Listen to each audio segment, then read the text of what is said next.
कि हमारी जिंदगी में घटनाओं का बहुत ही अहम रोल होता है। कुछ घटनाएं बहुत अच्छी छाप छोड़ जाती है तो कुछ घटनाएं बहुत बुरी छाप छोड़ जाती है। ऐसी ही कहानी संगम नगर रेलवे स्टेशन की है। कुछ सैनिक अपने अपने सामान के साथ संगम नगर रेलवे स्टेशन पर कटरा की ट्रेन का इंतजार कर रहे थे कि तभी एक ट्रेन हॉर्न मारते हुए संगम नगर रेलवे स्टेशन पर रुकती है। उस ट्रेन में कोई भी नहीं बैठा हुआ था। उस ट्रेन को देख विक्रम अपने दोस्त राज से कहता है, भाई राज, ये कैसी ट्रेन है? ये ट्रेन तो बड़ी अजीब लग रही है। इस ट्रेन में कोई भी नहीं बैठा है। क्या हमारा इस ट्रेन में सफर करना सही होगा? अरे भाई, हमें तो अपनी मंजिल पर जाना है। हमें अपने देश की सेवा करनी है। अब चाहे कोई सी भी ट्रेन हो, हमें जाना तो कटरा ही है। वैसे भी ये ट्रेन भी कटरा होकर ही जाएगी, इसलिए हम इसमें ही सफर कर लेते हैं। क्या पता हमारी कटरा वाली ट्रेन कितनी देर में आए। उन दोनों की बातें सुनकर हंसते हुए विकास बोलता है, विक्रम, तुम एक सैनिक हो सैनिक, और सैनिक यूं इस तरह डरते हुए अच्छे नहीं लगते। सभी सिपाही उस ट्रेन में बैठ जाते हैं और जैसे ही वो लोग बैठते हैं वैसे ही ट्रेन अचानक चल पड़ती है और सभी लोग कुछ देर तो शांत रहते हैं, लेकिन कुछ समय बाद जब उन्हें भूख लगती है तब राज कहता है, बहुत जोर से भूख लग रही है, ये गाड़ी रुकती है तो बाहर जाकर हम कुछ ना कुछ अपने लिए लेकर आएंगे। सैनिक गाड़ी रुकने का इंतजार करते हैं, लेकिन गाड़ी नहीं रुकती और तेज रफ्तार में चलती ही रहती है। यह देख उन सैनिकों को थोड़ी हैरानी होती है और सभी सैनिक इकट्ठा होकर आपस में बात करते हुए बोलते हैं, अरे ये गाड़ी रुक क्यों नहीं रही है? भाई, ये रास्ता कटरा नहीं जाता, आखिर ये ट्रेन कहाँ जा रही है? तुम सभी चिंता मत करो, मैं अभी ट्रेन ड्राइवर के पास पहुंचते हैं, जहां वह उन्हें आवाज लगाते रहते हैं, लेकिन ट्रेन ड्राइवर उन सभी सिपाहियों का कोई जवाब नहीं देता। विक्रम अब ट्रेन ड्राइवर के पास जाता है और उसके कंधे पर जैसे ही हाथ रखता है वैसे ही ड्राइवर पीछे की तरफ पलटता है, जहां उस ड्राइवर को देख सभी सैनिक डर के मारे 2 कदम पीछे कर लेते हैं, क्योंकि वह ड्राइवर कोई मामूली ड्राइवर नहीं बल्कि एक भूतिया ड्राइवर था। वह भूतिया ड्राइवर हंसते हुए सभी सैनिकों को आवाज लगाता है, मेरे सभी भूतिया सैनिक, मैं तुमसे विनती करता हूँ, तुम इस आखिरी ट्रेन में अपना अस्तित्व दिखाओ। उस भूतिया ड्राइवर के इतना कहते ही वहां पर भारी तादाद में भूतिया सिपाही आ जाते हैं और उनमें से एक भूतिया सिपाही सभी सैनिकों को कहता है, तुम सभी सैनिक चिंता मत करो, हम तुम्हें कोई नुकसान नहीं पहुंचाएंगे, हमें बस तुम्हारी मदद चाहिए। हमारी मदद? भला हम एक इंसान तुम्हारी मदद कैसे कर सकते हैं? तुम भी तो एक भूतिया सैनिक हो, तुम अपनी भूतिया शक्ति से खुद की मदद खुद कर सकते हो। नहीं, हम अपनी मदद नहीं कर सकते, क्योंकि आज से 6 महीने पहले की बात है।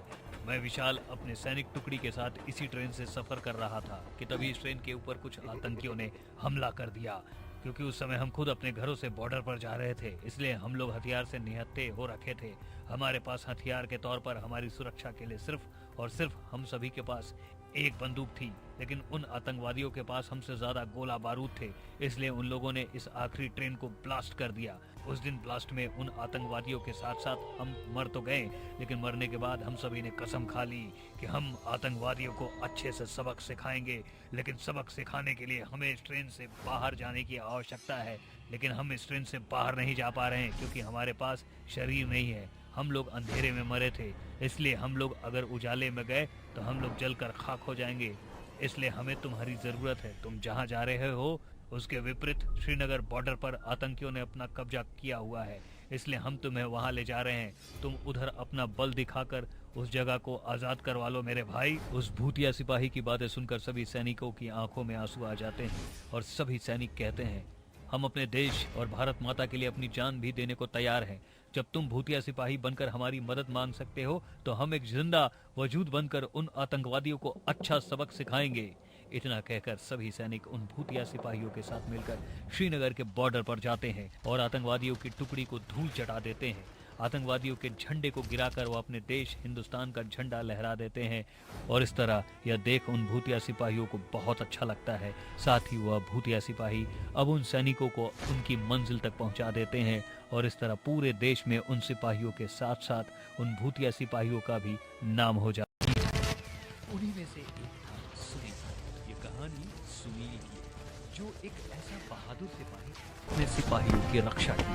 कहा जाता है कि एक दिन जब पाकिस्तानी सेना घुसपैठ की कोशिश कर रही थी, तभी सुनील एक सिपाही के सपने में आते हैं और उस सिपाही से कहते हैं, यहाँ हमारा देश खतरे में है, पाकिस्तानी सेना हमारे देश में घुसपैठ कर रही है और तुम चैन की नींद सो रहे हो। उठो उठो, हमारी भारत माता को तुम्हारी जरूरत है। यदि तुम नहीं उठे तो वह घुसपैठिए हमारे देश की सीमा को पार कर जाएंगे और फिर न जाने कितने बेकसूरों को मार डालेंगे। सुनील को अपने सपने में देख अर्जुन अपनी आंखें खोल लेता है और वह अपने सभी दोस्तों को उठाते हुए उनसे बोलता है, दोस्तों हमारा देश खतरे में है, कुछ घुसपैठिए हमारे देश में घुसने की कोशिश कर रहे हैं, उनका सामना करना होगा हमें और उन्हें हमारे देश में घुसपैठ करने से रोकना होगा। पर तुम्हें ये कैसे मालूम? तुम्हें ऊपर से कोई खबर आई है क्या? और रही बात घुसपैठ की, तो हमारी कुछ सेना की टुकड़ियां बॉर्डर पर तैनात है जो चौकन्ना होकर हमारे देश की रक्षा कर रही है। लेकिन अर्जुन ऐसा कैसे हो सकता है? तुम हमें बताओ। अरे आखिर हम भी तो तुम्हारे ही साथ है, हमें क्यों कुछ नहीं पता चल रहा है? तुम्हें ये सारी खबर कौन दे रहा है? मुझे सपना आया, मैंने सपने में देखा। अच्छा, आखिर तुमने अपने सपने में ऐसा क्या देखा जो तुम इस तरह की बातें बोल रहे हो? उस सिपाही की बात सुनकर अर्जुन सभी सिपाहियों को अपने सपने के बारे में बताता है, लेकिन कोई भी उसकी बात का विश्वास नहीं करता और परिणाम ये निकलता है कि कुछ ही देर बाद उनके पास हेडक्वार्टर से कॉल आता है और उन्हें यह खबर दी जाती है। Hello hello commander, hello commander, Hindustan की सोई हुई सेना पर अचानक ही आतंकवादियों ने हमला कर दिया है। वह एक सुरंग के रास्ते घुसते हुए हमारे बॉर्डर पर आए हैं और हमारे सभी हिंदुस्तानी सिपाहियों को उन्होंने वहां तोप से उड़ा दिया। अरे तुम लोगों को हम लोगों ने क्यों रखा है? तुम लोग घोड़े बेचकर सो रहे हो? तुम्हें यह नहीं मालूम कि हमारे देश के बॉर्डर पर क्या हो रहा है?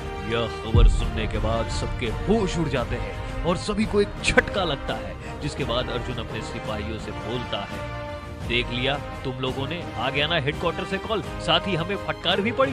मेरी बात ना मानने का यह सब कुछ नतीजा है। अब हमें कुछ भी करके उन आतंकवादियों को रोकना ही होगा। हमसे गलती हो गई सर, एक बात समझ में नहीं आई, आपके सपने में जो सिपाही आया था वो था कौन? उसकी बातें सच कैसे हो सकती है? मैं नहीं जानता कि वह सिपाही कौन है, परंतु उसने सपने में आकर मुझे होने वाली सारी घटना के बारे में बताया और जब मैं सपने में उससे बातें कर रहा था तो मुझे ऐसा लगा जैसे कि वह एक सच्चा देशभक्त सिपाही है जो इसी बॉर्डर पर रहता है और हमारे दुश्मनों पर नजर रखता है। उसने मुझसे ये भी कहा था कि वह सारी गतिविधियों के बारे में मुझे इन्फॉर्म करते रहेगा। जब तक वह है वह किसी भी पाकिस्तानी सेना को बॉर्डर पार करने नहीं देगा। लेकिन वह आतंकवादी तो हमारे देश में आ गए हैं, अब हम क्या करें? उन आतंकियों की संख्या भी ज्यादा होगी और हमारी छोटी सी सेना की टुकड़ी। तुम चिंता मत करो, मैं उस सैनिक से कांटेक्ट बनाने की कोशिश करता हूँ। क्या मालूम वो दोबारा मेरे सपने में आ जाए। तो क्या आप उस सैनिक से कांटेक्ट बनाने के लिए दोबारा से सोएंगे? नहीं मेरे दोस्तों, ये सोने का समय नहीं है। अगर हम अभी सो गए तो हम जिंदगी भर पछताते रहेंगे। इतना कहकर अर्जुन और तमाम सिपाही बॉर्डर पर जाते हैं, जहां वह देखते हैं कि पाकिस्तानी आतंकवादी अंधाधुंध फायरिंग किए जा रही है। उन्हें देख अर्जुन कहता है, ये भगवान, ये पाकिस्तानी आतंकवादी तो बहुत सारे हैं और हमारी सेना छोटी सी। मुझे तो समझ में नहीं आ रहा कि आखिर हम इन आतंकियों से लड़ेंगे कैसे? हमारे पास लड़ने के लिए ज्यादा हथियार भी नहीं है। अर्जुन खुद से ये सवाल कर ही रहा है, तभी उसके सामने सुनील की आत्मा आती है और अर्जुन से कहती है, अर्जुन तुम एक सच्चे देशभक्त हो, तुम्हें इस तरह से डरने की जरूरत नहीं है। तुम तो मेरे सपने में आते हो ना? क्या मैं ये सपना देख रहा हूँ? क्या मैं अभी भी सो रहा हूँ? हे भगवान, ये सोने का समय नहीं है, मुझे जागना होगा, लेकिन मैं जागूं कैसे? नहीं अर्जुन, तुम कोई सपना नहीं देख रहे, बल्कि मैं तुम्हारे सामने सच में आया हूँ। मैं कोई जीवित देशभक्त नहीं बल्कि एक मृत देशभक्त हूँ। मैं मर गया हूँ, लेकिन मेरे अंदर की देशभक्ति आज भी जागृत है और इसलिए मैं आज भी इस बॉर्डर पर तैनात रहता हूँ ताकि मेरे हिंदुस्तान को कभी कोई नुकसान न पहुँचे। वह दोनों आपस में बात कर ही रहे थे, तभी अर्जुन के बाकी सिपाही साथी अर्जुन के पास आ जाते हैं और उसे खुद से बात करता हुआ देखकर एक सिपाही अर्जुन से बोलता है, सर हमारा हिंदुस्तान खतरे में है और आप यहाँ खुद से मटर गश्ती कर रहे हैं। अरे आप कैसे भूल रहे हैं कि आपने ही हमें इस घटना के बारे में बताया था। इस घटना के बारे में बताने के बाद आप खुद से कैसे बात कर सकते हैं? सर नहीं, मैं खुद से बातें नहीं कर रहा हूँ, मेरे सामने सुनील है। सुनील, मैंने तुम लोगों को बताया था ना सुनील के बारे में। मेरे सपने में एक देशभक्त सिपाही आया था, वह मुझे देखने में सच्चा सिपाही लग रहा था। मैं सुनील से ही बातें कर रहा हूँ। अगर वो आपको दिख रहे हैं तो हमें क्यों नहीं दिख रहे हैं? क्या यह सुनील तुम्हें नहीं दिख रहा है? ऐसे कैसे हो सकता है? ये तो मुझे साफ साफ दिखाई दे रहे हैं। उसकी बात सुनकर सुनील अर्जुन से बोलता है, अर्जुन मैं इन लोगों को दिखाई नहीं दे सकता, मैं केवल तुम्हें ही दिख सकता हूँ। उसकी यह बात सुनकर अर्जुन का गुस्सा 7वें आसमान पर पहुंच जाता है और गुस्से में चीखते हुए अर्जुन बोलता है, ये तुम कैसे बेहुदा बात कर रहे हो? यह मुझे मेरे सैनिक पागल कह रहे हैं, वहाँ मेरा देश खतरे में है और तुम जहाँ पर यहाँ बॉर्डर पर खड़े हो मेरा मजाक बनवा रहे हो। अरे हद है तुम पर, तुम खुद को सच्चा देशभक्त सिपाही बोलते हो, यही है तुम्हारी देशभक्ति। उसका गुस्सा देख अब सुनील हंसने लगता है और हंसते हुए वो सभी सिपाहियों के सामने आ जाता है। जैसे ही सुनील सभी सिपाहियों के पास आता है सभी सुनील को देखकर दंग रह जाते हैं। सभी सेना के जवान हैरानी के साथ सुनील की आत्मा से पूछते हैं, इसका मतलब अर्जुन सर बिल्कुल सही बोल रहे थे, हमारे इस बॉर्डर पर एक सच्चा देशभक्त सिपाही रहता है, वह सच में अर्जुन सर के सपने में आकर उन्हें सारी खबर बता देता है। इसका मतलब हमारे अर्जुन सर सच बोल रहे हैं, वह पागल वागल नहीं है। अर्जुन सर हम सभी लोगों को माफ कर दीजिए, हम लोग आपको पागल समझ रहे थे, लेकिन आपकी बात 100 आना सच है। तो सर आप कैसे, मतलब मेरा मतलब है कि आपको हमने पहले कभी नहीं देखा। मैं जानता हूँ कि तुम लोगों ने मुझे आज से पहले कभी नहीं देखा। मेरे दोस्तों मैं तुम सभी के अंदर एक सच्चा देशभक्त सिपाही देखना चाहता हूँ। मैं जानता हूँ कि तुम लोग बहुत ही ईमानदार हो, लेकिन तुम लोग होने वाली घटना से अनजान थे, इसलिए मैंने ये सब किया। मैं तुम्हारी तरह एक सच्चा देशभक्त और ईमानदार सिपाही था। इन आतंकवादियों से लड़ते लड़ते इसी बॉर्डर पर शहीद हो गया। मैंने उस समय अपना शरीर तो त्याग दिया, लेकिन मरने के बाद भी मेरी आत्मा खुद के देश की सेवा करना चाहती, इसलिए मैं मुक्त नहीं हो सका।